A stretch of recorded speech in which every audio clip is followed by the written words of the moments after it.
નમસ્કાર મિત્રો, કરુણા ટોક્સમાં આપનું સ્વાગત છે. હું છું કિશોર ડોડિયા. મિત્રો, બીટી સવાણી કિડની હોસ્પિટલ એટલે માત્ર રાજકોટ જ નહીં પણ રાજકોટ ઉપરાંત સમગ્ર ગુજરાત અને ગુજરાતની બહાર પણ એ આરોગ્ય માટે એક આરોગ્ય ધામ છે.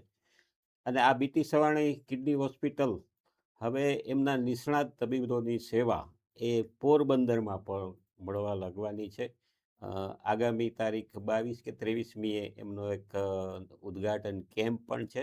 અને આ બધી માહિતી આપવા માટે આજે સ્ટુડિયોમાં ઉપસ્થિત છે યુરોલોજિસ્ટ બીટી સવાણી કિડની હોસ્પિટલના ચીફ અને એમના નિષ્ણાત તબીબ એવા ડૉક્ટર વિવેક જોશી.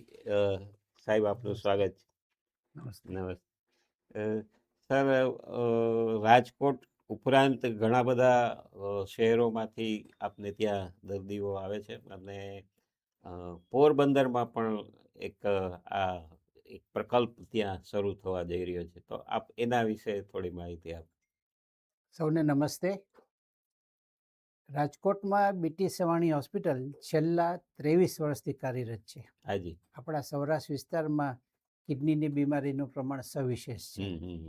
અને અત્યારે આ હોસ્પિટલ છે એના એક પીક લેવલ ઉપર કામ કરે છે. બધી જ જાતની સગવડતાઓ, ડાયાલિસિસથી માંડીને ટ્રાન્સપ્લાન્ટ સુધીની સગવડતાઓ અને ઇવન રોબોટિક સર્જરી પણ આપણે ત્યાં ઉપલબ્ધ કરેલ છે. ઘણા બધા દર્દીઓને બહારગામથી બીટી સવાણી કિડની હોસ્પિટલમાં આવતા હોય છે ડાયાલિસિસ માટે, નિદાન માટે, સલાહ માટે, ઘણા ફોલોઅપ માટે આવતા હોય.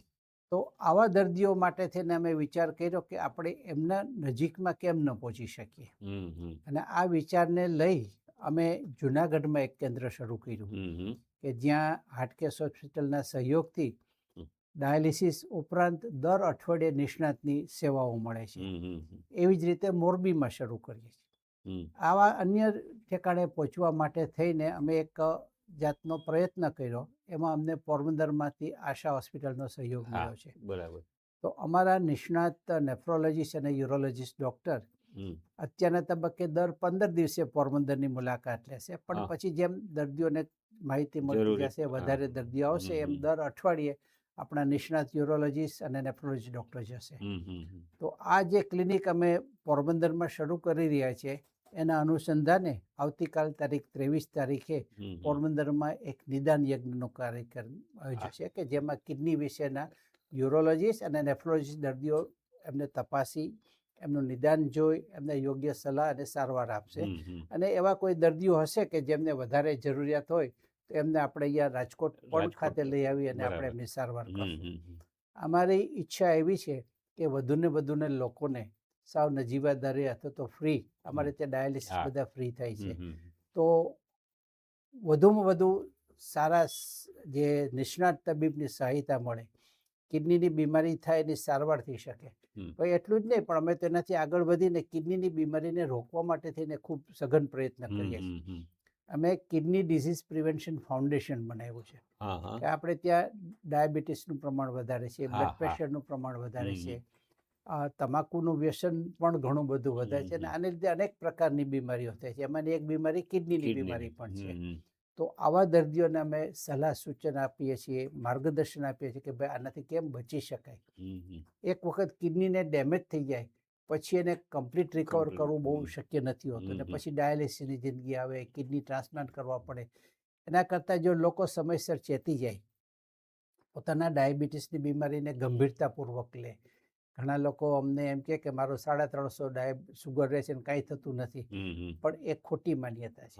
કારણ કે જ્યારે નુકસાન થાય ત્યારે કાં તો આંખમાં દેખાતું બંધ થાય, કાં તો કિડનીને નુકસાન થઈ ગયું હોય, કાં તો પગના તળિયા બેરા થઈ જાય અને પછી એનો કોઈ ઈલાજ નથી. તો આવું કરવાને બદલે નિયમિત રીતે ડાયાબિટીસના ડૉક્ટર, તમારા નિષ્ણાત ફિઝિશિયન, તમારા ઇવન જનરલ પ્રેક્ટિશનરને બતાડી તમારું બ્લડ પ્રેશર અને ડાયાબિટીસ બરાબર કંટ્રોલમાં રાખવું જોઈએ. અને આવા વ્યસનો, તમાકુ છે કે દારૂ છે કે એવા વ્યસનોથી પણ આપણે બચીએ જેથી કરીને રોગમુક્ત રહી શકાય. સરસ. સર, પોરબંદરની પર્ટિક્યુલર વાત કરીએ તો પોરબંદરમાં એવું ખરું કે પોરબંદરમાં આ જે દરિયાકાંઠો છે એના કારણે આ રોગનો કાંઈ નિસ્બત ખરી એમ?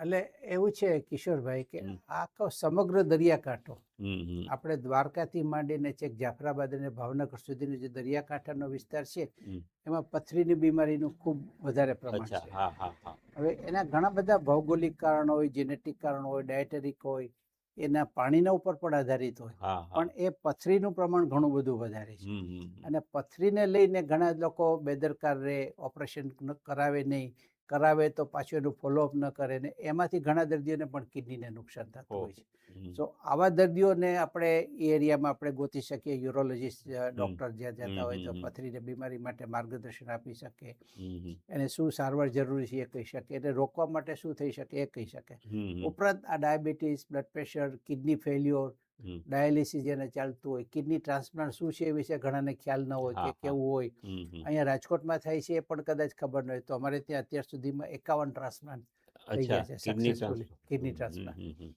અને આ 52 છે એ આ રવિવારે થશે. અચ્છા. તો એ સગવડતા પણ આપણે ઘર આંગણે અને બહુ નજીવા ચાટથી આ થઈ શકે છે. તો દર્દીઓને એ બાબતમાં માહિતી હોય તો એ બીજા દર્દીને આપી શકે, હા. બીજા લોકોને આપી શકે અને હમ. એનો લાભ લઈ શકે. અચ્છા સર, મને એક પ્રશ્ન થાય છે કે કિડની જે બીમારી છે એ પેલાના કોઈ લક્ષણ કે એવું કંઈ દેખાય કે એવું હોય છે? આપણો પ્રશ્ન ઘણો અગત્યનો છે. કારણ કે કિડનીની બીમારીના જે મોટા ભાગના લક્ષણો છે એ મોડેથી આવતા હોય છે, અમુક અચ્છા. કોમ્પ્લિકેશન થાય. પણ સામાન્ય લક્ષણો એવા છે હમ. કે પગે કે મોઢે સોજા ચડવા, હા. સવારના મોઢું સોજેલું હા હોય, હા. શરીરનો રંગ થોડો ફિક્કો પડવા માંડે, અચ્છા. હિમોગ્લોબિનનું લેવલ ઓછું રહેવા માંડે, આગળ જતાં ભૂખ ન લાગે, ઉલટી થાય, ઉબકા આવે, પછી ચાલવાથી શ્વાસ ચડે, બીપી જેને હોય એનું બીપી એકદમ વધી જાય ને ન હોય ને આવતું દેખાય.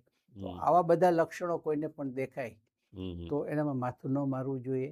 એમના માટે જે યોગ્ય તપાસ હોય એ બધી તપાસ કરી અને નિષ્ણાતનું માર્ગદર્શન લેવું જોઈએ. ઘણા દર્દીઓ અમને પૂછતા કે આયુર્વેદિક દવાઓ થઈ શકે આમાં, પણ અમારા જાણવા પ્રમાણે કિડનીને મટાડવા માટેની કોઈ આયુર્વેદિક દવાઓ નથી હોતી. પણ આપણે બધી જો એની જે પથ્ય જે કહેતા હોય છે કે ભાઈ નમક ઓછું ખાવું કે આ વસ્તુ ખાવામાં કાળજી રાખવી, તો એ સારવારમાં મદદરૂપ થાય છે. પણ બાકી તેનું પાકું નિદાન, સોનોગ્રાફી, લોહીના રિપોર્ટ, પેશાબના રિપોર્ટ એ બધું કરી અને એના માટે જે જરૂરી હોય એ આપણે વ્યવસ્થા કરવી જોઈએ. ઘણી વખત આવી ભ્રામક ગેરમાર્ગે દોડતી જાહેરાતો આવતી હોય છે. તમારે કિડની ટ્રાન્સપ્લાન્ટની જરૂર નહીં પડે, પથરી તમારી એમનેમ નીકળી જશે. અને ઇવન ઇન્ક્લુડિંગ કેટલાક એવા બધા વિડીયો આવે કે અહીંથી પડખામાંથી બચકું ભરીને પથરી કાઢી લે છે. એ બધી વસ્તુઓ બધી બહુ જ લોકોને ગેરમાર્ગે દોરે છે. એવું ખરેખર કાંઈ હોતું નથી. અચ્છા. તો મિત્રો, આપ બીટી સવાણી કિડની હોસ્પિટલના યુરોલોજિસ્ટ ડૉક્ટર વિવેક જોશીને આપણે સાંભળી રહ્યા છીએ. અને ખાસ જે એમણે વાત કરી કે જે આ જે જાહેરાતો આવે છે એ જાહેરાતોથી, ભ્રામક જાહેરાતો હોય છે ને એમનાથી બચવું જોઈએ. અને ખાસ આ પ્રકારનું જો કોઈ લક્ષણ જણાય તો ખાસ કિડની હોસ્પિટલની એમને મુલાકાત લેવી જોઈએ. સાહેબ, અમારી ચેનલ સાથે આપની વાતો શેર કરી. આ સિવાય કાંઈ મેસેજ હોય તો અમારા દર્શકોને જણાવીશું. મારે તમામ દર્શક મિત્રોને ખાસ કહેવાનું કે prevention is better than cure. આપણે બીમારી થાય ત્યારે દોડીએ ને પછી કદાચ ટ્રીટેબલ હોય ન પણ હોય, પરંતુ આપણે નિયમિત રીતે, એક તો એ કે નિયમિત વ્યાયામ કરવો જરૂરી છે. બીજું એ કે વ્યસનોથી બચીએ. આપણે ત્યાં ઘણી વખત દુઃખ થાય કે સ્કૂલના છોકરાઓ પણ તમાકુ ખાતા હોય છે. તો મા બાપ ખાતા હશે તો એને એ નહીં રોકી શકે. તો આપણે પોતે છોડીએ અને આપણા બાળકોને પણ આવા ગંભીર દૂષણથી બચાવીએ. નિયમિત રીતે ચેકઅપ કરાવવું જોઈએ. અમે એક તો સરકારને પણ પ્રપોઝલ આપ્યું છે કે ભાઈ એટલીસ્ટ 40 વર્ષથી ઉપરની જે લોકો હોય એને પ્રિવેન્ટિવ હેલ્થ ચેકઅપ. અત્યારે તો બધી આ જે કોર્પોરેટ હોસ્પિટલ છે એ બધા તો ભારે ચાર્જ લઈને કરતા હોય છે. ઘણા એફોર્ડિંગ લોકો કરાવતા હોય છે. પણ સરકારે આવી સગવડતા સામાન્ય લોકોને પહોંચે એના માટે એક પીએચસીમાં કે સીએચસીમાં કે આવી સગવડતા ઉપલબ્ધ કરે કે જેમાં પ્રોફાઇલેક્ટિક હેલ્થ એનું પેકેજ બનાવે કે તમારું હિમોગ્લોબિન ચેકઅપ થાય, શુગર ચેકઅપ થાય, આ માટે તેને અમે અમારી હોસ્પિટલમાં એવું કરીએ છીએ બીટી સવાણી હોસ્પિટલ કે દર્દીના જે સગાઓ આવ્યો હોય એનું શુગર બ્લડ પ્રેશર બધું ફ્રી ચેકઅપ કરી આપીએ છીએ. અચ્છા. શુગર હોય એને HbA1c કરી આપીએ છીએ અને એમાંથી કોઈને મળે તો અમે એને માર્ગદર્શન આપીએ અને એના માટે કિડનીના જે રિપોર્ટ કરવાના એ પણ અમે ફ્રી કરી આપીએ છીએ. વાહ. તો આનો પણ લોકો લાભ લે અથવા તો પોતે જ્યાં હોય એ જગ્યાએ ડૉક્ટરને નિયમિત બતાવી પોતાનું બ્લડ પ્રેશર ચેક કરાવીએ, એના દર વર્ષે રિપોર્ટ કરાવી લઈએ અને દૂષણોથી બચીએ. હેલ્ધી લાઈફસ્ટાઈલ બહુ જ જરૂરી છે. સર, આપ અમારી ચેનલ સાથે આપની વાતો શેર કરી, આપ અહીં પધાર્યા, આપનો ખૂબ ખૂબ આભાર. નમસ્તે ધન્યવાદ. કિશોરભાઈ, ધન્યવાદ. નમસ્તે.